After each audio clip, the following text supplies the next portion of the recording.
COMEDK counselling 2026 COMEDK counselling 2026 Karnataka private engineering, architecture ప్రవేశాల కౌన్సెలింగ్కు మార్గదర్శకాలు విడుదల. ఉన్నత విద్యను అభ్యసించాలని లక్ష్యంగా పెట్టుకున్న విద్యార్థులకు కర్ణాటకలోని ప్రైవేట్ ఇంజనీరింగ్, ఆర్కిటెక్చర్ కళాశాలల్లో 2026 నుండి 27 విద్యా సంవత్సర ప్రవేశాలకు సంబంధించిన COMEDK కౌన్సెలింగ్ ప్రక్రియను అధికారులు ప్రకటించారు. ఈ మేరకు కౌన్సెలింగ్కు సంబంధించిన పూర్తి ప్రక్రియ, అర్హతలు, రిజిస్ట్రేషన్ విధానం, డాక్యుమెంట్ వెరిఫికేషన్, ఛాయిస్ ఫిల్లింగ్, సీట్ల కేటాయింపు, ఫీజు చెల్లింపు, సీటు రద్దు నిబంధనలు, కళాశాలల్లో రిపోర్టింగ్ వంటి అన్ని అంశాలను వివరించిన సమగ్ర ప్రాసెస్ డాక్యుమెంట్ను విడుదల చేశారు. కర్ణాటక ప్రొఫెషనల్ కాలేజెస్ ఫౌండేషన్ ఆధ్వర్యంలో పనిచేస్తున్న COMEDK, రాష్ట్రంలోని సభ్యత్వం కలిగిన ప్రైవేట్ ఇంజనీరింగ్, ఆర్కిటెక్చర్ కళాశాలల్లో ప్రవేశాలను పూర్తిగా మెరిట్ ఆధారంగా, పారదర్శకంగా నిర్వహించేందుకు ఈ ఆన్లైన్ కౌన్సెలింగ్ను చేపడుతోంది. విద్యార్థులు తమ ర్యాంకు ఆధారంగా ఒకే విండో విధానంలో కళాశాలలు, కోర్సులను ఎంపిక చేసుకునే అవకాశం కల్పించబడింది. అధికారుల వివరాల ప్రకారం ఈ ప్రవేశ ప్రక్రియలో ట్యూషన్ ఫీజుల నిర్ణయం, ఇతర ఫీజులు, సీట్ల పంపిణీ విధానం వంటి అంశాల్లో COMEDKకి ఎలాంటి సంబంధం ఉండదని స్పష్టం చేశారు. సంస్థ బాధ్యత పూర్తిగా మెరిట్ నిర్ణయించడం, పారదర్శక కౌన్సెలింగ్ నిర్వహించడం వరకే పరిమితమని పేర్కొన్నారు. కౌన్సెలింగ్లో పాల్గొనే ప్రతి అభ్యర్థి నిబంధనలు, మార్గదర్శకాలను పూర్తిగా చదివి, వాటిని తప్పనిసరిగా పాటించాలని సూచించారు. సీట్ల ఎంపిక విధానం, సమర్పించాల్సిన తప్పనిసరి ధృవపత్రాలు, ఫీజు చెల్లింపు విధానం, తప్పుడు సమాచారం సమర్పిస్తే తీసుకునే చర్యలు, సీటు రద్దు నిబంధనలు, కళాశాలల్లో చేరిక ప్రక్రియ వంటి ప్రతి అంశాన్ని ముందుగానే అవగాహన చేసుకోవాలని తెలిపారు. నిబంధనలు తెలియక జరిగే పొరపాట్లకు సంస్థ బాధ్యత వహించదని హెచ్చరించారు. ఇంజనీరింగ్ కోర్సుల్లో ప్రవేశాల కోసం 9వ తేదీ మే 2026న నిర్వహించిన ప్రవేశ పరీక్షలో అర్హత సాధించిన అభ్యర్థులకు 29వ తేదీ మే 2026న ర్యాంకులను ప్రకటించారు. అనంతరం కౌన్సెలింగ్ ప్రక్రియను అధికారికంగా ప్రారంభించారు. ఈ మొత్తం ప్రక్రియను సంబంధిత ప్రవేశ పర్యవేక్షణ కమిటీ మార్గదర్శకాల మేరకు నిర్వహిస్తున్నట్లు తెలిపారు. కౌన్సెలింగ్లో పాల్గొనే ప్రతి విద్యార్థి మాత్రమే కాకుండా వారి తల్లిదండ్రులు లేదా సంరక్షకులు కూడా పూర్తి మార్గదర్శకాలను చదివి, తమ బాధ్యతలను అర్థం చేసుకోవాలని అధికారులు సూచించారు. షెడ్యూల్ను పాటించకపోవడం, నిబంధనలు చదవకపోవడం వల్ల కలిగే నష్టాలకు సంస్థ ఎలాంటి బాధ్యత వహించదని స్పష్టం చేశారు. కళ్యాణ కర్ణాటక ప్రాంతానికి చెందిన అభ్యర్థులకు ప్రభుత్వం అమలు చేస్తున్న ప్రత్యేక రిజర్వేషన్ విధానం కొనసాగుతుందని తెలిపారు. ఆ ప్రాంతంలోని విద్యాసంస్థల్లో స్థానికులకు అధిక శాతం సీట్లు కేటాయించడంతో పాటు, ఇతర ప్రాంతాల్లోని విద్యాసంస్థల్లో కూడా ప్రత్యేక కోటా వర్తిస్తుందని పేర్కొన్నారు. ఈ రిజర్వేషన్ పరిధిలో కలబురిగి, యాదగిరి, బీదర్, కొప్పల్, రాయచూర్, బళ్ళారి, విజయనగర జిల్లాలు ఉంటాయని వివరించారు. ర్యాంకులు ప్రకటించిన అనంతరం అభ్యర్థులు తమ లాగిన్ ద్వారా ర్యాంకు కార్డును డౌన్లోడ్ చేసుకుని, కోర్సు పూర్తయ్యే వరకు భద్రంగా ఉంచుకోవాలని సూచించారు. అనంతరం ర్యాంకు కార్డును ఈమెయిల్ లేదా ఇతర మార్గాల్లో పంపాలని చేసే అభ్యర్థనలను పరిగణనలోకి తీసుకోబోమని స్పష్టం చేశారు. ప్రవేశాల ప్రక్రియ పూర్తిగా నిర్ణీత షెడ్యూల్ ప్రకారం కొనసాగనున్నందున, బ్యాంకు లావాదేవీలు, అవసరమైన ప్రయాణ ఏర్పాట్లు, ధృవపత్రాల సిద్ధం వంటి అంశాలను ముందుగానే పూర్తి చేసుకోవాలని అభ్యర్థులకు సూచించారు. చివరి నిమిషంలో ఇబ్బందులు తలెత్తకుండా ముందస్తు ప్రణాళికతో వ్యవహరించాలని అధికారులు తెలిపారు. దేశవ్యాప్తంగా ఇటీవల పరీక్షల వ్యవస్థలో చోటు చేసుకున్న అక్రమాల నేపథ్యంలో ఈసారి కౌన్సెలింగ్ ప్రక్రియలో కూడా కఠిన భద్రతా చర్యలు చేపట్టినట్లు వెల్లడించారు. అవసరమైన చోట్ల సిస్టమేటిక్, ఫోరెన్సిక్ ఆడిట్లు నిర్వహిస్తూ ప్రతి దశను పర్యవేక్షిస్తున్నట్లు తెలిపారు. ఎవరైనా అభ్యర్థి అకడమిక్ మాల్ప్రాక్టీస్కు పాల్పడినట్లు ఆధారాలతో నిర్ధారణ అయితే, వెంటనే కౌన్సెలింగ్తో పాటు COMEDKకు సంబంధించిన తదుపరి అన్ని ప్రక్రియల నుంచి శాశ్వతంగా తొలగిస్తామని హెచ్చరించారు. కౌన్సెలింగ్ రిజిస్ట్రేషన్ ప్రారంభం. 4 దశల్లో సీట్ల కేటాయింపు. అభ్యర్థులు తప్పనిసరిగా నిబంధనలు పాటించాలి. COMEDK కౌన్సెలింగ్ ప్రక్రియలో భాగంగా ఆన్లైన్ రిజిస్ట్రేషన్ ప్రారంభ తేదీ, రిజిస్ట్రేషన్ ఫీజు చెల్లింపు, అవసరమైన ధృవపత్రాల అప్లోడ్కు సంబంధించిన షెడ్యూల్ను అధికారులు విడిగా ప్రకటించనున్నారు. అభ్యర్థులు మొత్తం కౌన్సెలింగ్ ప్రక్రియ పూర్తయ్యే వరకు అధికారిక షెడ్యూల్ను తరచుగా పరిశీలిస్తూ ఉండాలని సూచించారు. ప్రతి దశకు సంబంధించిన ముఖ్యమైన సమాచారం, తదుపరి రౌండ్ల తేదీలు, మార్పులు, సవరణలు ఎప్పటికప్పుడు విడుదలయ్యే అవకాశం ఉండటంతో అప్రమత్తంగా ఉండాలని పేర్కొన్నారు. ఈ ఏడాది కౌన్సెలింగ్ మొత్తం 4 రౌండ్లలో, పూర్తిగా ఆన్లైన్ విధానంలో నిర్వహించనున్నట్లు తెలిపారు. ఏఐసిటిఈ, సిఓఏ, విటియు ప్రకటించే విద్యా క్యాలెండర్కు అనుగుణంగా ప్రతి రౌండ్ షెడ్యూల్ ఖరారు చేయబడుతుందని వివరించారు. అభ్యర్థులు తమ లాగిన్లోకి ప్రవేశించి, కౌన్సెలింగ్ స్థితిని ఎప్పటికప్పుడు పరిశీలించుకోవాలని అధికారులు సూచించారు. కౌన్సెలింగ్కు సంబంధించి ఎలాంటి మధ్యవర్తులు, ఏజెంట్లు, కన్సల్టెన్సీలు, ప్రైవేట్ సంస్థలు లేదా వ్యక్తులకు సిఓఎంఈడికేతో సంబంధం లేదని స్పష్టం చేశారు. ఎవరైనా వ్యక్తులు లేదా సంస్థలు ప్రవేశాలు ఇప్పిస్తామని, సీట్లు కేటాయిస్తామని, కౌన్సెలింగ్లో సహాయం చేస్తామని చెప్పి డబ్బులు డిమాండ్ చేస్తే వాటిని నమ్మవద్దని హెచ్చరించారు. అలాంటి వారి వద్దకు వెళ్లడం వల్ల జరిగే ఆర్థిక నష్టం, వ్యక్తిగత వివరాల దుర్వినియోగం, ఇతర సమస్యలకు సంస్థ బాధ్యత వహించదని తెలిపారు. ఇటీవలి కాలంలో కొందరు అభ్యర్థులు, ఇంటర్నెట్ సెంటర్లు, విద్యా కన్సల్టెంట్లు, ఇతర వ్యక్తులపై పూర్తిగా ఆధారపడి దరఖాస్తులు సమర్పించడం, హాల్ టికెట్లు, ర్యాంక్ కార్డులు డౌన్లోడ్ చేయించడం, ఛాయిస్ ఫిల్లింగ్ చేయించడం, ఫీజులు చెల్లించడం వంటి పనులు చేస్తున్నట్లు గుర్తించినట్లు అధికారులు వెల్లడించారు. ఈ విధంగా ఇతరులకు తమ వ్యక్తిగత లాగిన్ వివరాలు, పాస్వర్డ్లు, బ్యాంకింగ్ సమాచారం ఇవ్వడం వల్ల భవిష్యత్తులో మోసాలకు గురయ్యే ప్రమాదం ఉంటుందని హెచ్చరించారు. అభ్యర్థులు, వారి తల్లిదండ్రులు, ప్రతి దశను స్వయంగా పూర్తి చేసుకోవాలని, అత్యవసర పరిస్థితులు మినహా ఇతరులపై ఆధారపడవద్దని సూచించారు.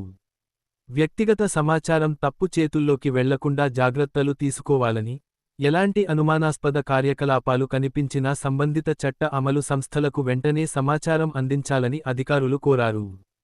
కౌన్సెలింగ్లో పాల్గొనే ప్రతి అభ్యర్థి గోప్యతా ఒప్పందం నిబంధనలను తప్పనిసరిగా పాటించాల్సి ఉంటుందని స్పష్టం చేశారు. కౌన్సెలింగ్కు సంబంధించిన సమాచారం, స్క్రీన్షాట్లు, లాగిన్ వివరాలు, ప్రక్రియలోని అంశాలు, ఇతర వివరాలను స్నేహితులు, పరిచయస్తులు లేదా మూడో వ్యక్తులతో పంచుకోవద్దని తెలిపారు. అలాగే ఎస్ఎంఎస్, వాట్సాప్, ఫేస్బుక్, ఎక్స్, బ్లాగులు తదితర సామాజిక మాధ్యమాల ద్వారా కూడా ఈ వివరాలను పంచుకోవడం నిషేధమని పేర్కొన్నారు. ఈ గోప్యతా నిబంధనలను ఉల్లంఘించిన అభ్యర్థుల అభ్యర్థిత్వాన్ని వెంటనే రద్దు చేయడంతో పాటు, కౌన్సెలింగ్లోని తదుపరి అన్ని దశల నుంచి అనర్హులుగా ప్రకటిస్తామని హెచ్చరించారు. ఇంజనీరింగ్ కోర్సుల్లో ప్రవేశాల కోసం అర్హత పొందాలంటే, అభ్యర్థులు ఇంటర్మీడియట్ లేదా తత్సమాన పరీక్షలో, ఇంగ్లీష్తో పాటు, ఫిజిక్స్, మ్యాథమెటిక్స్ తప్పనిసరి సబ్జెక్టులుగా చదివి ఉండాలి. అదనంగా కెమిస్ట్రీ, బయోటెక్నాలజీ, బయాలజీ, ఎలక్ట్రానిక్స్ లేదా కంప్యూటర్ సైన్స్ సబ్జెక్టుల్లో ఏదో ఒకటి అభ్యసించి ఉండాలని పేర్కొన్నారు. జనరల్ మెరిట్ అభ్యర్థులు మొత్తం 45%, కర్ణాటకకు చెందిన ఎస్సీ, ఎస్టీ, ఓబీసీ అభ్యర్థులు 40% మార్కులతో అర్హత సాధించాల్సి ఉంటుందని తెలిపారు. ఈ ఏడాది సప్లిమెంటరీ పరీక్షల్లో ఉత్తీర్ణులయ్యే అభ్యర్థులు కూడా కౌన్సెలింగ్కు అర్హులేనని, అయితే ప్రారంభ రిజిస్ట్రేషన్ సమయంలోనే దరఖాస్తు చేసుకుని, అవసరమైన ధృవపత్రాలు నిర్ణీత గడువులోపు సమర్పించాలని అధికారులు స్పష్టం చేశారు. సప్లిమెంటరీ అభ్యర్థుల కోసం ప్రత్యేకంగా మరోసారి రిజిస్ట్రేషన్ అవకాశం ఉండదని వెల్లడించారు. కౌన్సెలింగ్లో పాల్గొనాలంటే తిరిగి చెల్లించని ₹2000 రిజిస్ట్రేషన్ ఫీజు చెల్లించాల్సి ఉంటుందని తెలిపారు. అలాగే సీటు కేటాయింపులో కళాశాల లభించిన వెంటనే నిర్ణీత ట్యూషన్ ఫీజు, ఇతర ఫీజులను చెల్లించేందుకు సిద్ధంగా ఉండాలని సూచించారు. ప్రవేశాలకు అవసరమైన అన్ని ఒరిజినల్ ధృవపత్రాలను స్కాన్ చేసి సిద్ధంగా ఉంచుకోవాలని, డాక్యుమెంట్ వెరిఫికేషన్ విజయవంతంగా పూర్తయిన అభ్యర్థులకే తదుపరి కౌన్సెలింగ్ దశల్లో పాల్గొనే అవకాశం ఉంటుందని అధికారులు స్పష్టం చేశారు. ఆర్కిటెక్చర్ కోర్సులకు ప్రత్యేక అర్హతలు. గుర్తింపు పొందిన బోర్డుల విద్యార్థులందరికీ అవకాశం. 4 దశల్లో ఆన్లైన్ కౌన్సెలింగ్. ఆర్కిటెక్చర్ కోర్సుల్లో ప్రవేశాలు పొందాలనుకునే అభ్యర్థులు కూడా నిర్దిష్ట అర్హతలను తప్పనిసరిగా పూర్తి చేయాలని సిఓఎంఈడికే స్పష్టం చేసింది. 10+2 లేదా తత్సమాన పరీక్షలో ఫిజిక్స్, మ్యాథమెటిక్స్ తప్పనిసరి సబ్జెక్టులుగా అభ్యసించి ఉండడంతో పాటు, chemistry, biology, technical vocational subject, computer science, information technology, informatics practices, engineering graphics లేదా బిజినెస్ స్టడీస్లో ఏదో ఒక సబ్జెక్టు చదివి, కనీసం 45% మార్కులు సాధించి ఉండాలని పేర్కొంది. కర్ణాటకకు చెందిన ఎస్సీ, ఎస్టీ, ఓబీసీ అభ్యర్థులకు కనీస అర్హత 40%గా నిర్ణయించినట్లు తెలిపింది. అలాగే, మ్యాథమెటిక్స్తో కూడిన డిప్లొమా కోర్సు పూర్తి చేసిన అభ్యర్థులు కూడా నిర్దేశించిన మార్కులు సాధించినట్లయితే ప్రవేశాలకు అర్హులవుతారని పేర్కొన్నారు. ఆర్కిటెక్చర్ ప్రవేశాలకు ప్రత్యేక ప్రవేశ పరీక్ష ఉండదని ఎన్ఏటిఈ 2025, ఎన్ఏటిఈ 2026 లేదా జేఈఈ 2026 పేపర్ 2ఏలో అర్హత సాధించిన అభ్యర్థులకే ప్రవేశ అవకాశం ఉంటుందని స్పష్టం చేశారు. బిప్లాన్ కోర్సులో చేరదలచిన అభ్యర్థులు జేఈఈ 2026 పేపర్ 2బిలో ఉత్తీర్ణులై ఉండాలని వెల్లడించారు. ఆర్కిటెక్చర్ కౌన్సెలింగ్కు సంబంధించిన రిజిస్ట్రేషన్ షెడ్యూల్, ఇతర వివరాలను ప్రత్యేక నోటిఫికేషన్ ద్వారా ప్రకటించనున్నట్లు తెలిపారు. సప్లిమెంటరీ పరీక్షలు రాసే అభ్యర్థులు కూడా ప్రారంభ రిజిస్ట్రేషన్ సమయంలోనే దరఖాస్తు చేసుకుని, అవసరమైన పత్రాలను సమర్పించాలని సూచించారు. అనంతరం సప్లిమెంటరీలో ఉత్తీర్ణత సాధించిన మార్కుల మెమోను నిర్ణీత గడువులోపు అప్లోడ్ చేస్తే, మూడో రౌండ్కు ముందు వారి అర్హతను పరిశీలిస్తామని పేర్కొన్నారు. ఆర్కిటెక్చర్ కోర్సులకు కూడా కౌన్సెలింగ్లో పాల్గొనాలంటే తిరిగి చెల్లించని రూ. 2,000 రిజిస్ట్రేషన్ ఫీజు చెల్లించాల్సి ఉంటుందని తెలిపారు. సీటు లభించిన తర్వాత సంబంధిత కళాశాల నిర్దేశించిన ట్యూషన్ ఫీజు, ఇతర ఫీజులను చెల్లించేందుకు సిద్ధంగా ఉండాలని సూచించారు. అన్ని ఒరిజినల్ ధృవపత్రాలను స్పష్టంగా స్కాన్ చేసి సిద్ధంగా ఉంచుకోవాలని, విజయవంతమైన డాక్యుమెంట్ వెరిఫికేషన్ అనంతరమే తదుపరి దశల్లో పాల్గొనే అవకాశం ఉంటుందని వెల్లడించారు. ఇంజనీరింగ్, ఆర్కిటెక్చర్ కోర్సులకు సంబంధించి గుర్తింపు పొందిన వివిధ బోర్డులు, విద్యా సంస్థల నుంచి 12వ తరగతి లేదా తత్సమాన పరీక్షల్లో ఉత్తీర్ణులైన విద్యార్థులు కూడా అర్హులవుతారని అధికారులు తెలిపారు. కేంద్ర, రాష్ట్ర విద్యా బోర్డులు, national defence academy joint services wing, GCE, Cambridge high school certificate, international baccalaureate diploma, భారతీయ విశ్వవిద్యాలయాల సంఘం గుర్తించిన విదేశీ విద్యా విధానాలు, నేషనల్ ఓపెన్ స్కూల్ వంటి గుర్తింపు పొందిన అర్హతలు ఉన్న అభ్యర్థులు కూడా సంబంధిత కోర్సుల విద్యార్హతలు పూర్తి చేస్తే ప్రవేశాలకు అర్హులవుతారని వివరించారు. కౌన్సెలింగ్ మొత్తం పూర్తిగా ఆన్లైన్ విధానంలో నిర్వహించబడుతుందని అధికారులు తెలిపారు. ముందుగా అభ్యర్థులు రూ. 2,000 రిజిస్ట్రేషన్ ఫీజు చెల్లించి నమోదు చేసుకోవాలి. అనంతరం అవసరమైన ధృవపత్రాలను అప్లోడ్ చేయాలి. డాక్యుమెంట్లు విజయవంతంగా ఆమోదం పొందిన తర్వాత మాత్రమే అభ్యర్థులు మాక్ రౌండ్, మొదటి రౌండ్లో ఛాయిస్ ఫిల్లింగ్కు అర్హత పొందుతారు. ఛాయిస్ ఫిల్లింగ్ పూర్తయిన తర్వాత మాక్ అలాట్మెంట్ నిర్వహించబడుతుంది. అందులో వచ్చిన ఫలితాలను పరిశీలించిన అనంతరం అవసరమైతే అభ్యర్థులు తమ కళాశాలలు, కోర్సుల ప్రాధాన్యత క్రమాన్ని సవరించుకునే అవకాశం ఉంటుంది. ఆ తర్వాత అసలు మొదటి రౌండ్ సీట్ల కేటాయింపు చేపడతారు. మొదటి రౌండ్లలో అభ్యర్థులు తీసుకునే నిర్ణయాల ఆధారంగానే రెండో, మూడో, నాలుగో రౌండ్లలో పాల్గొనే అర్హత నిర్ణయించబడుతుందని అధికారులు స్పష్టం చేశారు. కౌన్సెలింగ్ మొత్తం 4 రౌండ్లలో నిర్వహించబడుతుందని, ప్రతి రౌండ్లలో అభ్యర్థుల నిర్ణయాలు అత్యంత కీలకమని తెలిపారు. ఒకసారి నిర్ణయం నమోదు చేసిన తర్వాత అనేక సందర్భాల్లో దానిని మార్చే అవకాశం ఉండదని, అందువల్ల ప్రతి దశలో అత్యంత జాగ్రత్తగా వ్యవహరించాలని సూచించారు. సీట్ల ఎంపిక, ధృవపత్రాల సమర్పణ, రిజిస్ట్రేషన్, తదుపరి నిర్ణయాలు వంటి అన్ని ప్రక్రియలను అభ్యర్థులు స్వయంగా పరిశీలించి పూర్తి చేయాలని అధికారులు మరోసారి స్పష్టం చేశారు. డాక్యుమెంట్ వెరిఫికేషన్ అత్యంత కీలకం. స్పష్టమైన పత్రాలే అప్లోడ్ చేయాలి. లోపాలుంటే కౌన్సెలింగ్కు అనర్హత. COMEDK కౌన్సెలింగ్లో అత్యంత ముఖ్యమైన దశ డాక్యుమెంట్ వెరిఫికేషన్ అని అధికారులు స్పష్టం చేశారు. రిజిస్ట్రేషన్ పూర్తయిన అనంతరం ప్రతి అభ్యర్థి నిర్ణీత గడువులోపు అవసరమైన ధృవపత్రాలను స్పష్టంగా స్కాన్ చేసి అప్లోడ్ చేయాల్సి ఉంటుంది. అస్పష్టంగా కనిపించే పత్రాలు, అసంపూర్ణ వివరాలు, కత్తిరించిన మార్కుల మెమోలు, తప్పు సమాచారం ఉన్న ధృవపత్రాలు సమర్పిస్తే అభ్యర్థిత్వం తిరస్కరించే అవకాశం ఉందని హెచ్చరించారు. ఇంజనీరింగ్ కోర్సులకు దరఖాస్తు చేసుకునే అభ్యర్థులు తమ ప్రభుత్వ గుర్తింపు పొందిన ఫోటో గుర్తింపు కార్డు, 10వ తరగతి మార్కుల మెమో, జనన తేదీ ధృవీకరణ పత్రం, అభ్యర్థి ఫోటో, సంతకం, తల్లిదండ్రులు లేదా సంరక్షకుల సంతకం, ఇంటర్మీడియట్ లేదా సమాన విద్యార్హత మార్కుల మెమో, అవసరమైతే అడ్మిట్ కార్డు వివరాలు, అలాగే ఇతర సంబంధిత ధృవపత్రాలను అప్లోడ్ చేయాలని సూచించారు. మార్కుల మెమో అప్లోడ్ చేసే సమయంలో పైభాగం, కింద భాగం కత్తిరించకుండా, అందులోని అన్ని వివరాలు, QR కోడ్ ఉంటే అది కూడా స్పష్టంగా కనిపించేలా స్కాన్ చేయాలని పేర్కొన్నారు. కర్ణాటకకు చెందిన ప్రత్యేక వర్గాల అభ్యర్థులు అవసరమైన సందర్భాల్లో SC, ST, OBC కుల ధృవపత్రాలు, కర్ణాటక డొమిసైల్ సర్టిఫికెట్ను సమర్పించాల్సి ఉంటుందని తెలిపారు.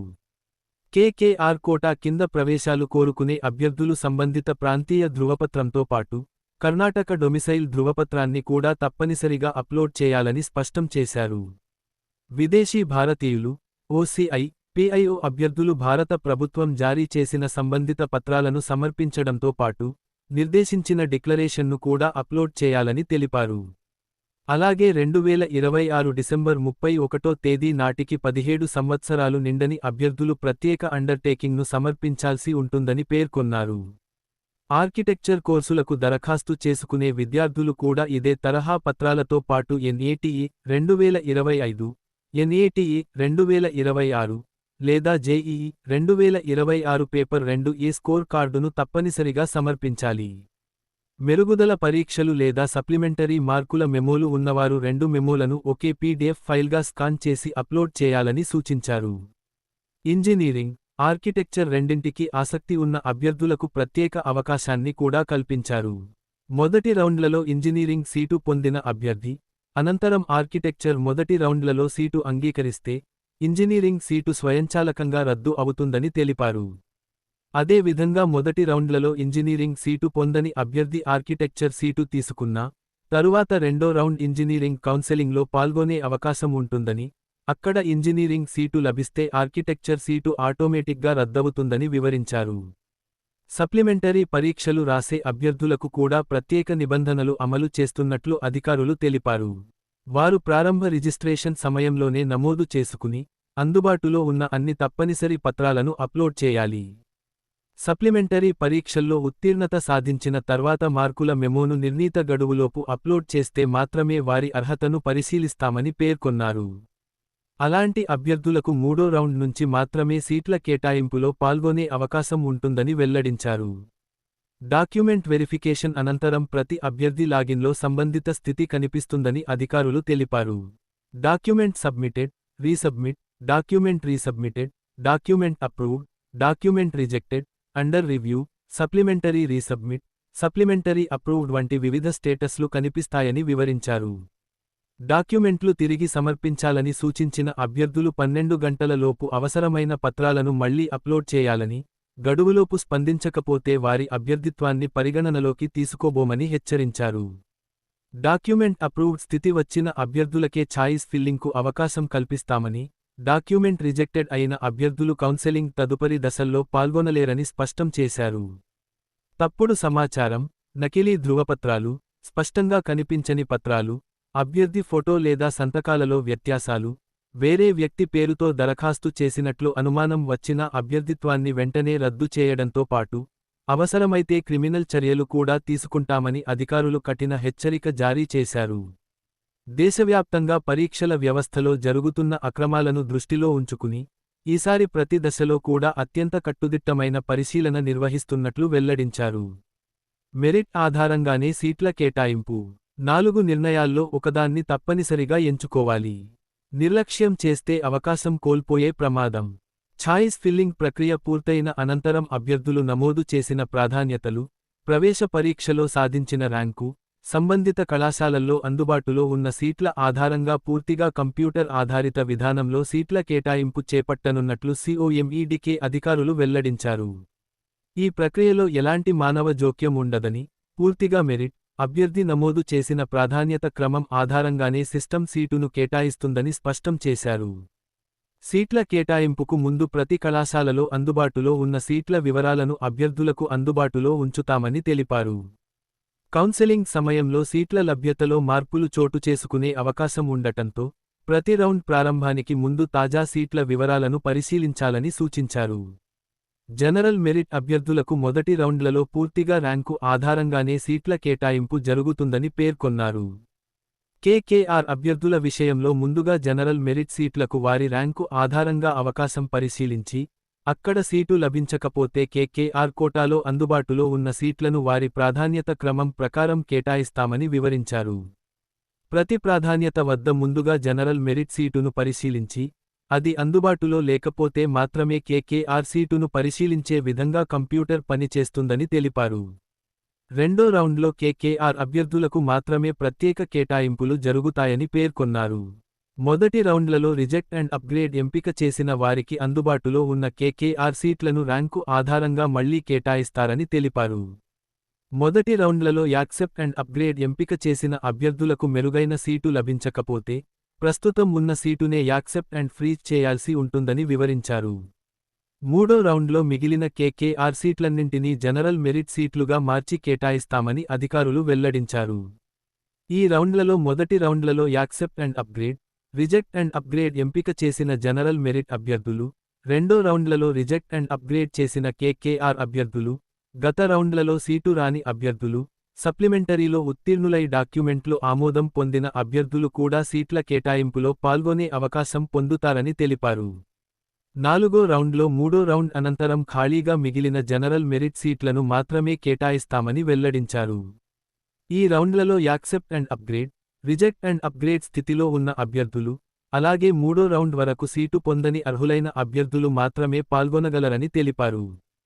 సీట్ల కేటాయింపు పూర్తయిన తర్వాత ప్రతి అభ్యర్థి తన లాగిన్లోకి ప్రవేశించి కళాశాల పేరు, కోర్సు పేరు, ప్రాధాన్యత సంఖ్య, సీటు కేటగిరీ, మొత్తం ఫీజు వంటి వివరాలను పరిశీలించుకోవచ్చని అధికారులు పేర్కొన్నారు.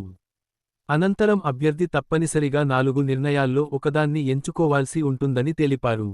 యాక్సెప్ట్ అండ్ ఫ్రీజ్ ఎంపిక చేసిన అభ్యర్థులు తమకు కేటాయించిన సీటుతో పూర్తిగా సంతృప్తి చెందినట్లుగా పరిగణించబడతారు. వారు ఆన్లైన్ అలాట్మెంట్ లెటర్, ఫీజు చెల్లింపు రసీదు డౌన్లోడ్ చేసుకుని, నిర్ణీత తేదీల్లో సంబంధిత కళాశాలలో హాజరై ప్రవేశ ప్రక్రియ పూర్తి చేయాల్సి ఉంటుంది. ఇలాంటి అభ్యర్థులకు తదుపరి రౌండ్లలో పాల్గొనే అవకాశం ఉండదని స్పష్టం చేశారు. యాక్సెప్ట్ అండ్ అప్గ్రేడ్ ఎంపిక చేసిన అభ్యర్థులు ప్రస్తుతం లభించిన సీటును కొనసాగించడంతో పాటు, తదుపరి రౌండ్లలో మరింత మెరుగైన ప్రాధాన్యత సీటు లభించే అవకాశం కోసం వేచి ఉండవచ్చు.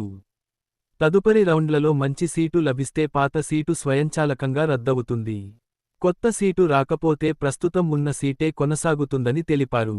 రిజెక్ట్ అండ్ అప్గ్రేడ్ ఎంపిక చేసిన అభ్యర్థులు ప్రస్తుతం కేటాయించిన సీటును తిరస్కరించి, తదుపరి రౌండ్లలో మరింత మెరుగైన ప్రాధాన్యత సీటు కోసం వేచి ఉండవచ్చు. అయితే ప్రస్తుతం లభించిన సీటు పూర్తిగా రద్దవుతుందని, తిరిగి దానిపై హక్కు ఉండదని అధికారులు హెచ్చరించారు.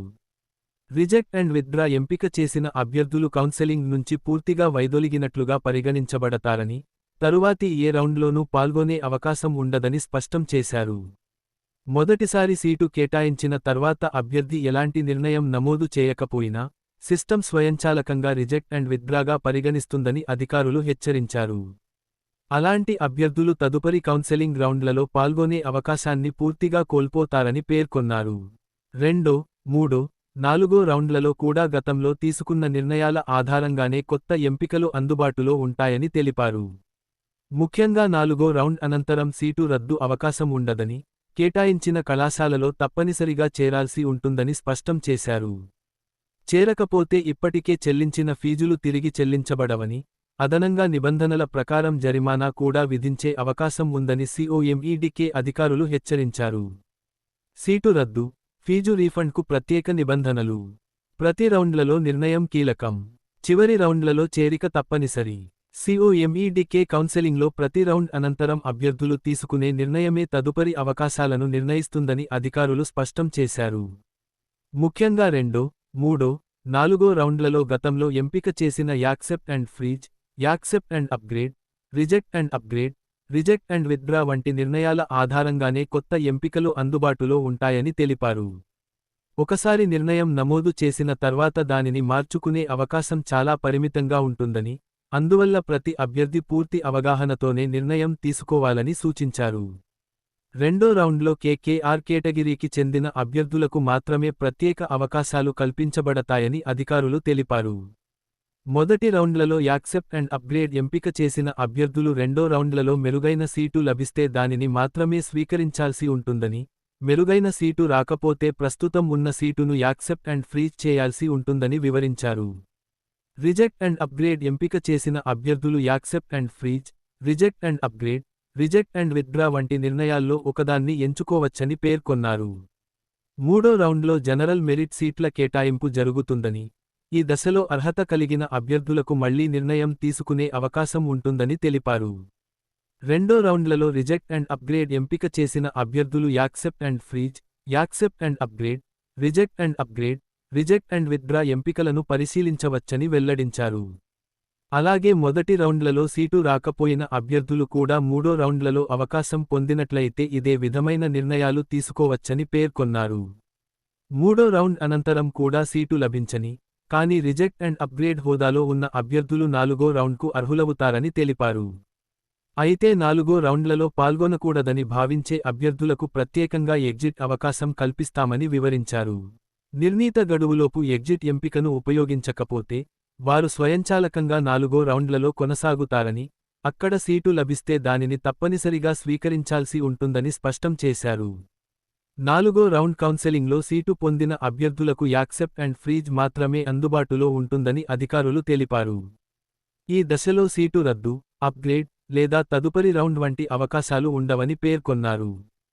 కేటాయించిన కళాశాలలో తప్పనిసరిగా చేరాల్సి ఉంటుందని, చేరకపోతే ఇప్పటికే చెల్లించిన ఫీజులు తిరిగి ఇవ్వబడవని స్పష్టం చేశారు.